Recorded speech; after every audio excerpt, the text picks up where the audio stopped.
Welcome to the webinar on mental health and leadership in the further education sector.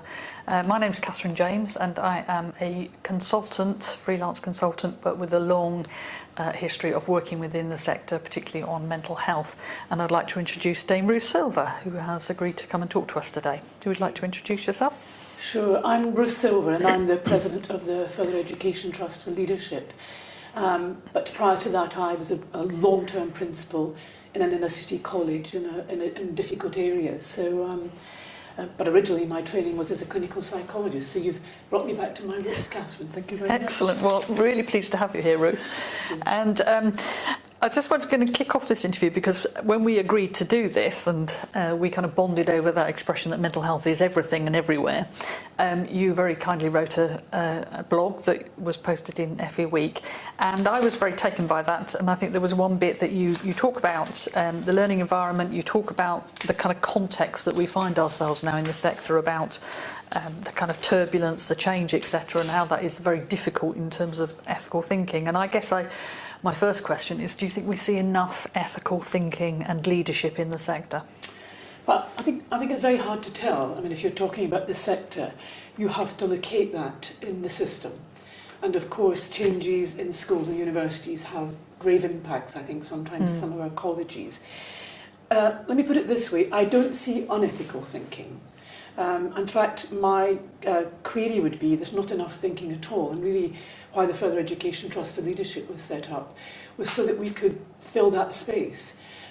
We are terrific doers in this sector. We can do in the turn of a shilling, but actually the chance to think about what should be done, I think, has been long denied us. So when we had the opportunity to think about what we could do, we thought that might have been the greatest gift. So the whole idea was then to say to people, what do you want to think about, either as a fellow or as a project? And what came across was a lot of stuff needs to be thought about. And leadership, of course, is the most accountable and transparent place for that. So we have been funding projects from FETL on ethical leadership. I think what's impressive is how people have held the heart of the matter, which is about being learner-centred.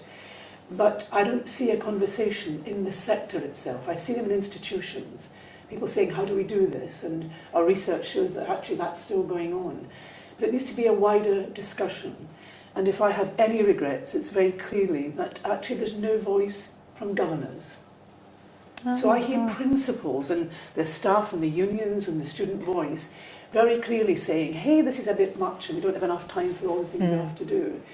And I think what I'm longing for at this phase of my own learning is to say, well, actually, the leadership is the governors. They're the ones who set the purses, set the tone, and my sadness about that and the Farmer report is they don't talk about that. So ethics start from way behind the principals and the chief execs in the governing bodies and in the other systems around, Whitehall included.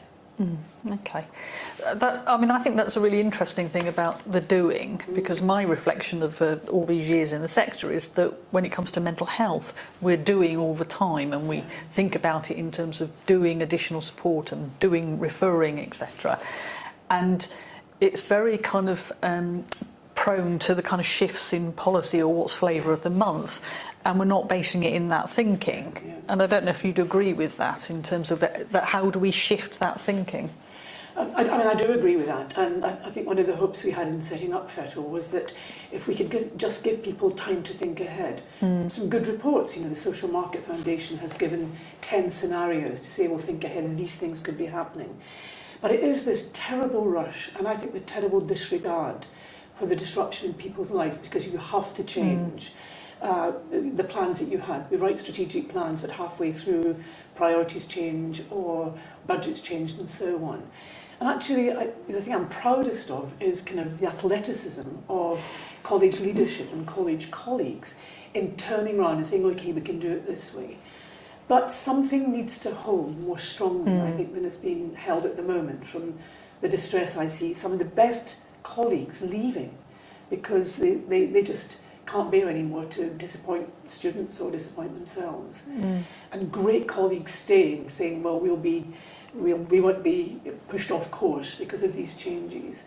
And so the doing they need to do both at the same time. How do you do and think at the same time? And I describe it in one of my introductions as this is the thinking doers in the sector. Yes. Whereas some people have the joy of just doing one of those things. We have the strong need to do a kind of praxis approach to the work that we're doing. You should never lose the care of students as your central reference point. No, absolutely. And I think that athleticism in the sector is kind of in some ways what makes it so great and so dynamic and lively, and is the joy of the sector, isn't it? Do you think we've actually moved to a point where it is now becoming the kind of damaging? I mean, some people would say there's more of a difficulty around mental health in the sector or not, or do you think it's just that we're framing it in a different way?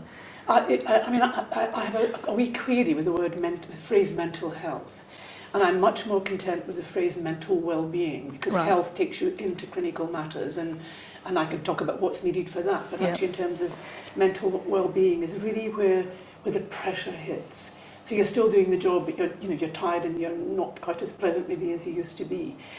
So I certainly see that around a lot more, and that's more worrying. But one of my favourite, I was a head teacher, but I remember saying to her, how come your school does so brilliantly in this difficult area? And she said to me, I keep the world away from my teachers.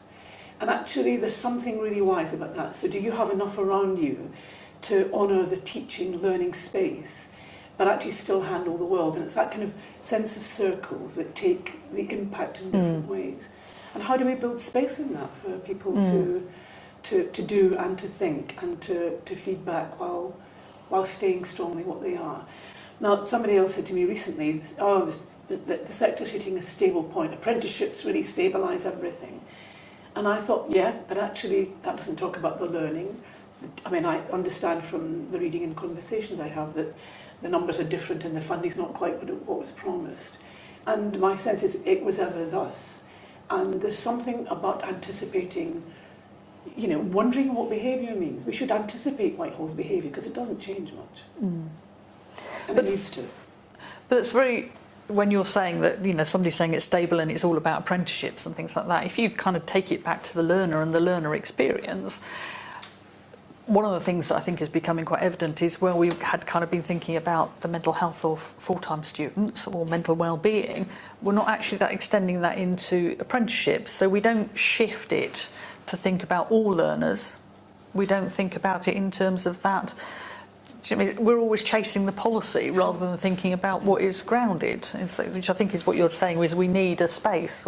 Yeah, and actually there's something about just space enough for colleagues in colleges and workplace providers to start to profile their students' bodies, because there is a commonality. The lovely things about colleges and providers are they're locally based. Locally based with national qualifications presents many challenges. So actually, if you know the profile of the people who come through your doors, then you will know the characteristics that will need compensating for. The FE is this great world of compensatory learning and teaching. So there's something about just having the space to see how stable that lies. But then a new private training provider will pop up somewhere else and change that. So one of the reasons for loving FE, and I do and have never stopped, is because you're continually on your merit about how well you can handle these. But that's different, I think, in the classroom, and there is something, or the workshop. How do you keep that a place that is fairly stable for learners? And the other compensations that are required are guaranteed in the college. It's pretty tough stuff, and it's why FE has some of the cleverest people in it. So I think, if I'm understanding you, what you're saying is then that actually what goes on in a classroom is fairly stable. It doesn't change drastically, does it? What we're talking about is the kind of leadership and managing the tensions, and is that where you think the challenges are? No, absolutely. I mean, I think that most people I know will keep holy the learning space, but it's the ricochets before it gets to that. And I don't think I've ever met anybody who didn't do that kind of scanning. So what are governors thinking about? How do leaders interpret that? How do they translate it? And actually build the narrative, seriously tell the story of what's happening in the world, what that means for the institution, and to ask colleagues what they need to give that meaning real solidity in the places that matter. And so that kind of guarding of the relatedness of the institutions to the task, and the members of staff saying at the different layers and sectors in the college, well, we need this. You know, a student guidance will need particular things. So that's seeing all the kind of other systems inside, but starting from managers meeting what's coming in from the world, and actually the people who are teaching the learners and the learner supporters saying, and this is where the two meet, and this is what's required in the classroom. How do we get leadership, I guess, to step up to that, step up to the plate and stop doing that kind of, it's those over there, because then it is just a kind of, it just... I mean, my experience has been that actually it's always in the mindset of leaders and managers and kind of great people in the sector. I think what they don't do, and one of my criticisms would be, stop being so courageous and start a conversation that says, how is it to be you? I mean, the first thing you learn as a psychologist is to wonder what behaviour means. And my experience has been that systems talk to you all the time. I'm seeing sadder people, or data tells you there's more absence rates. All the time messages are being sent about where the stress is and what's needed. And I would want to bring words to this, and I'd want to bring a college conversation that talks about, we have the student charter, but there's also staff charters required. And leaders are first and foremost staff. Leadership is what they do, but what they are in their profession, are staff members and educators as well. So something about actually bring it out of the shadows. Can we talk about how hard it is to, the joy, was it reasons to be cheerful, reasons to be careful about doing this job every day. And there isn't anybody, I've not met anybody yet in my long life that doesn't know personally, and I mean inside themselves, in their own interiors, what it's like to be somewhere on the spectrum of feeling a bit unwell, personally unwell, psychologically at risk. And I think that the sooner we can talk about that, then that it becomes less of an otherness, and it's all of us rather than just some of us.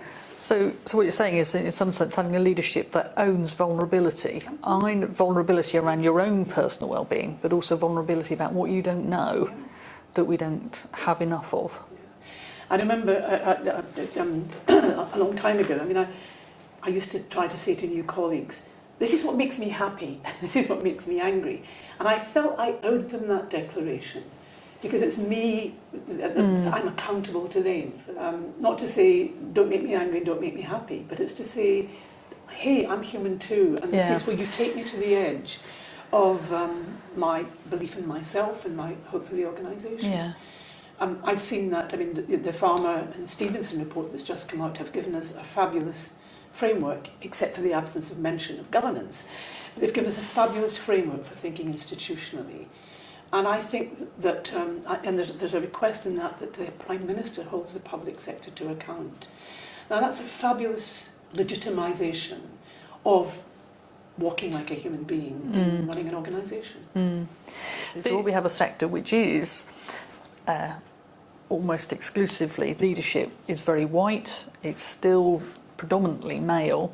We have nothing around kind of a leadership talking about other disabilities or any of the other protected grounds. There is also something, isn't there, about how do leaders deal with that, and how do we as a sector deal with that, given so many of our learners coming in aren't represented, and how that makes them feel in terms of being loyal to the future. That's another one of your expressions, isn't it? I hold leaders accountable for many things, but actually they're not the only kids in the universe. And I have been taught all my life by the great collective of the staffship. You don't, leaderships can promote a climate for things to happen, for things to be given space to happen. And you'll know my other phrase, what you permit, you promote. Actually, just to say there's things available, the space is available, you want to do this, anything you're wanting to do. We did have a staff chart at Lewisham from a very early time.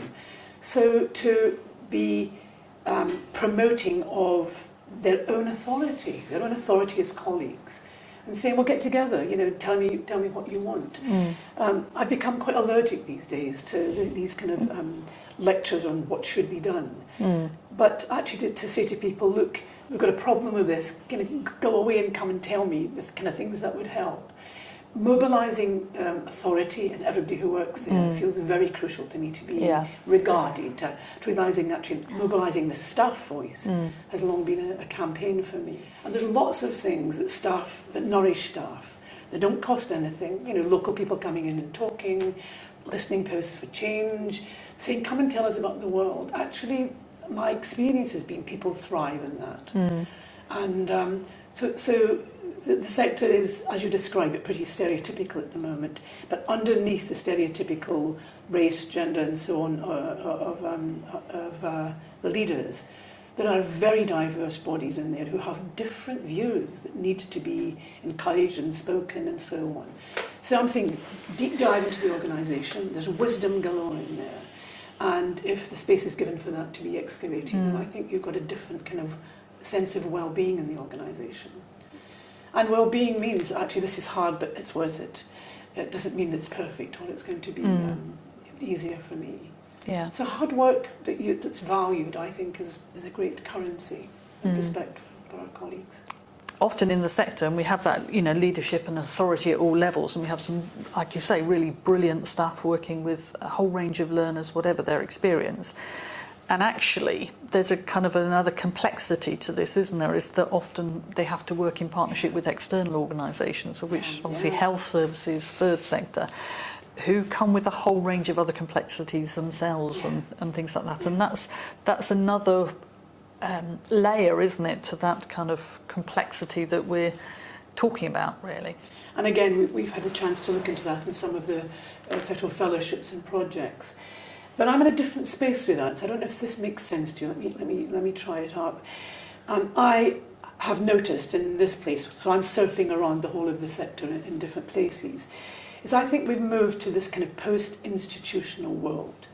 So the preoccupation is no longer just my college, my training provider. It is also my partners. And thinking, how do you join up such diverse organisations? Well, some of the current writing is saying, in a post-institutional era, what holds you together, the synthesis lies in the concept of the work.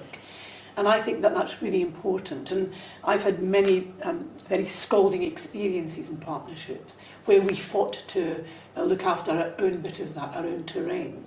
And actually, I think the good news may be that the terrain can no longer be just belonging to one institution. And so seeing similar issues in other places, there's a whole load of learning resources. It's easier to hear strangers say things about where you are than it is to hear intimate. So there's something about seeing it more as not a deficit in you, but a pattern in an institution and in different institutions. I think gives us a chance. We also learn from how other people keep themselves well. So I think it is not just managing relationships, it's managing relatedness. But also, it's also a fast highway into resources elsewhere who think differently. And getting locked into a mindset, I think, has been one of the difficulties of our sector, so a chance to be optimistic about it. Yeah, and I think from what I'm saying is, it kind of goes back to what you were saying earlier about the kind of being open about your vulnerabilities is to say, I don't know, we don't hold all the answers, isn't it? And the other bit, I think, that you kind of alluded to is about it's different narratives, isn't it? Yeah. And I think that certainly with a lot of the community learning and mental health projects, it's been enabling those leaders of services to have different narratives to talk to other services about. That it's been really important. Yeah, there's many selves in one person, and it's something about getting in touch with the competent bits and the wonderful bits, as well as the slightly wounded bits. And every single person, every one of us have that. So there's other potentials for reaching and connecting, I think. Yeah.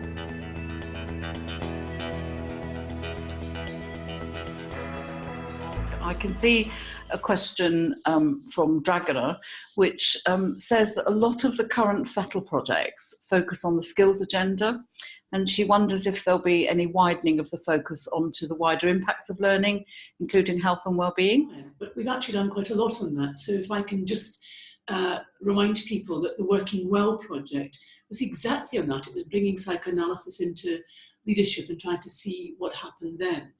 We have done work on ethical leadership and so on. So we're trying to think ahead of issues that the sector will be facing more of, but also already facing. But I take your steer, Dragana, and we will talk about that at the board. We're very keen to not be locked in today's problems, to be scouting ahead, so that we have some space where people can go forward and think. So thank you for the comment, and I'll make sure it's fed in.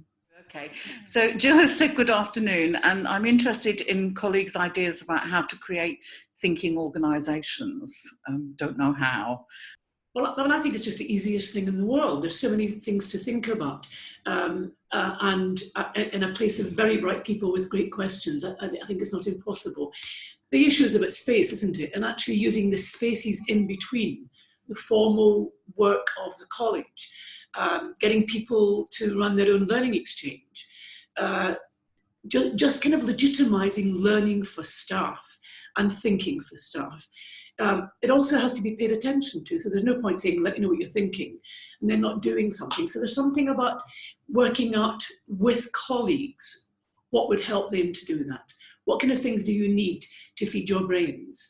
And we've seen comments in Ofsted reports about organisations being thinking institutions, including Jill's own. So those are some suggestions, but I hear about it all the time. And maybe that's a good idea for a fellowship or a project. But actually, how do you do that? We had about the leadership of thinking, and thinking needs input as well as exchange. I can see that there's another question that says, there is a noticeable gender imbalance in the audience for today. And we just wondered about what that might indicate. I think probably everybody there knows exactly why that is. My experience has been that staff will bring difficulties to women senior colleagues. They just feel it's easier to do that. And that includes men coming and talking to women as well. But the society we live in. This is a reflection of our society. The challenge for us as leaders is, how do you engage the other genders? How do you bring people in to say, well, you have things to do with this as well? Training our peers and people who work with us to be available for this kind of approach, I think, is a very good starting point. But today's profile doesn't surprise me at all. It's exactly what I would expect. Wondering what I'm there is whether there's something about what we value, or what perhaps governing bodies do when they appoint to those senior leaderships, is not to value emotional literacy that enables us to talk about these things, but actually when it comes to those positions in higher levels of power, actually they're valuing something else, which is, I don't know, the ability to balance a budget sheet, or to act with great confidence rather than the vulnerability. And I wonder if there's a bit of that going on here, that we've just got that demographic, and plus also the... But I'm wondering if we're on the edge of a new generation, because I think emotional literacy has had a bad rap in many places, and certainly among the appointed committees that you've described. But I think somewhere or other now I hear a new tone, which is about psychological knowledge. So not just literacy, but actually, what do we need to know to recognise distress? It is knowledge psychologically that can help you to watch out for the turning points when somebody goes from just being upset to being in much more distress. So a psychological literacy as well as an emotional literacy, they're not the same thing. Mark has said, though, that the imbalance is also reflected in the organisation that you work in, and that unusually as a male you're in a minority in middle management. And perhaps other males that are there then don't give this matter the attention that perhaps they should, and that may be part of the challenge. And we know that that's also a challenge in terms of getting men to be able to talk about mental health. We know it's an issue around men being able to access services, and certainly some of the community learning projects, and I think you heard from some yesterday about it, were talking about how they worked really hard in the second year to make sure that what they were offering was accessible to men. And they were successful. You know, they thought they weren't going to be successful, but they were. But part of that was about making sure that we brought more male teachers in, because that made men feel, even when those courses were not necessarily then run by men, it was the presence of men that did it. And I think that's probably true across the piece. Jill has said there's something about taking advantage of the relatedness that Ruth spoke about, and the importance of creating patterns of thinking and reflection that cross the boundaries of individual organisations. And in some ways, the FETL vision, but it needs to go beyond FETL.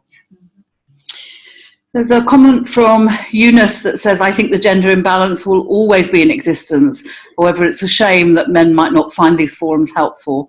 And the balance can only be achieved when we all think about the same levels and not assume we're better than the other sex. Your thoughts anyways? We'll never have truly thinking organisations until we have a diversity of thinking and being able to make sure that all voices and all thinking is included. Which, and I'm struck by that, Jill, because it seems to me that men are missing a communication stream. We all do it. Have you read this book? Have you seen this? We do talk in a more lateral way, I think, about those dimensions of our roles and our jobs.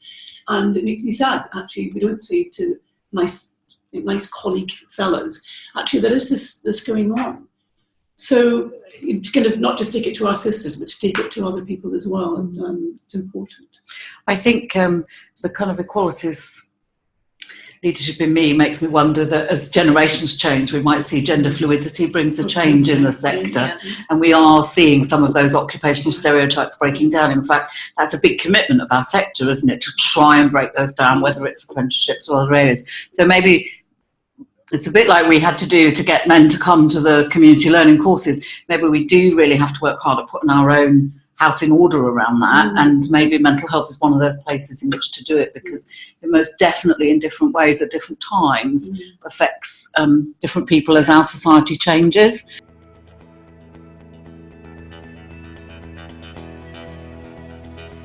I think really it's just all about funding, and it's about resources that we have here at Kingston Adult Education, that there's so many, there's so much help that we want to give and to be understanding, but we just don't have the resources here. So whilst, the project has been absolutely fantastic, and in fact, I've just been down today, we're running another one of our happy courses starting on Friday. We've got, I think, 23 on the list to do it. We've got a waiting list. For us, it's about our funding and lack of resources. Jill, which is to say that her problem is that she doesn't have a microphone, no voice, and she hopes that's not a metaphor. But one key thing that she heard was around the focus on mental well-being, or as we in City Lit call it, mental wealth. Rather than a deficit, let's build richness, not focus on poverty. Things that really strikes me is time is the thing that's a real issue for us. We would love to have time to explore a lot of these opportunities and have time to support each other, speak about how we're feeling, but we just don't feel that we have the time or space to do that. We possibly do have the space. We have rooms, we have availability, but we are squeezed and redundancy, and we have less hours, we have more to do. And that's the thing that slips, because at the end of the day, if you spent half an hour supporting a colleague, oh, well done, but nobody really thinks much of it. No one's given the value to that it really deserves, I think. And that has got to come from the top down. We have, CPD within our college where people meet together and learn, but they say the most valuable thing is talking to each other. I think individual places across our organisation do have good support networks, but that's just, it comes from, the staff and the relationships those people have. But time is a massive, massive problem for us. What I'm seeing is the increasing narrowness in not just the sector, but the sector's people. And so the more demands that come from outside the organisation, the more narrowly people are defining their roles in the organisation, And I understand that because it becomes a transactional, functional, utilitarian kind of way of being. And I want to kind of mobilise a call for resistance, because actually it defines us. We need to really stop this narrowing of how we define our professional roles, how we define what resources are, you know, to get out of the way and not to keep managerial hands away from walking like a human. So to look for a kind of organisational model for it, maybe the death knell of actually doing that. And I mean that. I mean, I think the good leader will get out of the way and give space and time for the staff. There's ways of allocating resources for a course, which doesn't mean you're allocating every hour to a person. So this thing about watch out for the narrowing, because it's a way of locking ourselves into a mindset that I think is anti-learning. So Lynette Gauntlet has said to everybody, and I can see she's had a reply from Jill, that you're looking to deliver some community learning workshops around mental health, targeting young men, which is proving difficult. And have people got suggestions on how you can attract that age group? Your first start point is Patricia, who's here. And she can probably put her email address in the chat for you, and then she'll introduce you to several other people who had great success with men.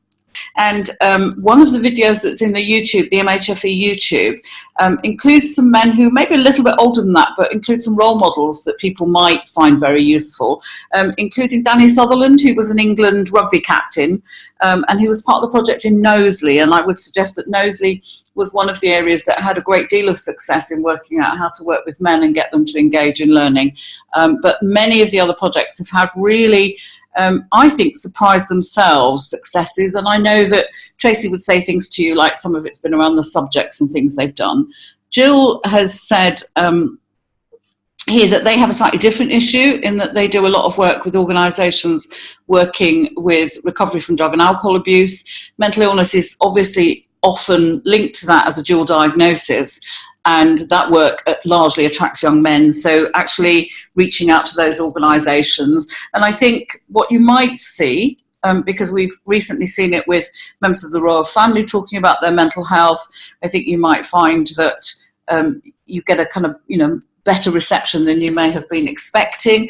You should certainly look to organisations around the services locally, and that might include, as some of our projects did, I know Darlington did, things like the fire service and police, where often staff themselves have had experience of mental health problems and trauma. That can be really useful. The project in the Wirral had some success with a new parents course, which they, I think, it was run for them, and they thought that was all going to turn out to be women, but there was a young man who, he had postnatal depression, and he joined the group and he stuck with it the whole period of time. So I'm sure that they would be very helpful to share lessons learned with you as well. Hopefully that gives you a start, Lynette. If it doesn't, then please do come back to us. You can just use the contact form on MHFE and you'll end up coming to me for that, and I will, put the other projects in touch with you. Eloise, I can see you're there. I don't know if you wanted to say anything about Sunderland and Young Men. We were working very much with our local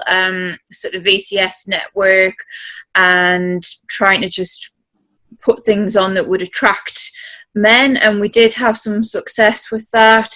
I think it was more down to the organic of just good relationships within the community was where we sort of came from. So I think if you can find tutors who know how to engage just well in being able to converse and chat and make people feel comfortable, that's one of the major big keys to things. That's great. Thanks, Eloise. And I think one of the things you will find out as lessons learned is we tried out a couple of different models, and you may find some groups respond to courses that are explicitly around mental health, but other people will respond to courses that are community learning topics, and you have to find the right ones for those. But they're not always the stereotypes that you expect. So I think I'd also warn you against gender stereotyping, because you'll get a few surprises there, I think. But thank you very much indeed for that, Eloise. Dragon, you want to know about how hopeful Dame Ruth is about whole organisation approaches to mental wellbeing within the FE and skills sector, and will we see that whole system approach across public services and society to mental health? Of course, I'm hopeful. that's just who I am. But actually there's an awful lot to be learned about how to do it. And we do know quite a bit about how to make whole systems go in other parts. And I think it's as simple as that. It's as simple as saying, well, how do systems work? And what's different about this one? And a lot is known. If you look at community mental health, we're not the only people working on this. As you've said, there's a whole archive and current library of how to do this in schools and in other places, and in community groups. And I think there's something about harvesting that. Look elsewhere, but also look inside the sector, because people do great things that they just don't talk about. So I think whole systems working is absolutely the only way to bring about any kind of decent and long-lasting change. But we need to be being taught about how to go into systems thinking and systems analysis. And none of those things are taught in any of the courses. They teach you, very functional things. To lift that into some kind of meta frame for the education of all who work in the sector, I think would be a great achievement. So I am confident. I know it's happening elsewhere.